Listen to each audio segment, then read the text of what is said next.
I personally would like to extend my sincere appreciation to all of you who have graced this occasion. And together, we aim to equip aspiring entrepreneurs with the skills and knowledge needed to thrive in today's dynamic business landscape. Yung mga celebrations po na ito is to formalize the graduations, no? So hopefully, FICO in Mindanao, in cooperation with our region office as well, could also have these kinds of events and gatherings to gather all of our I-STAR graduates.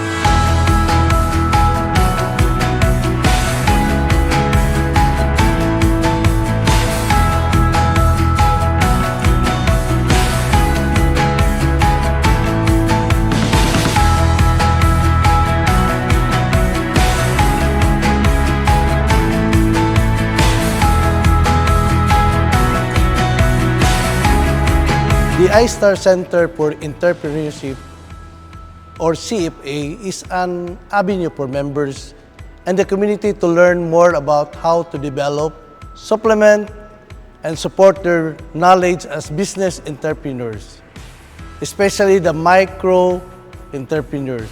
The establishment of the CFA will, 1.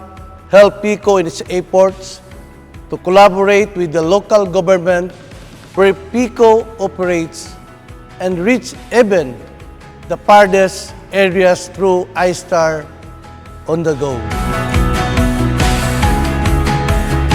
Daghang salamat kaayo sa FICO, daghang salamat usab sa Coca-Cola Company ug usab sa TESDA. Sa I-STAR kami ni Asinso. Kaya ako lubos na nagpapasalamat unang-una sa Diyos, pangalawa sa FICO, sa I-STAR program ng FICO, Coca-Cola Philippines at ng TESDA. Daghang kaayong salamat sa PICO, sa TESDA, ug sa Coca-Cola Philippines.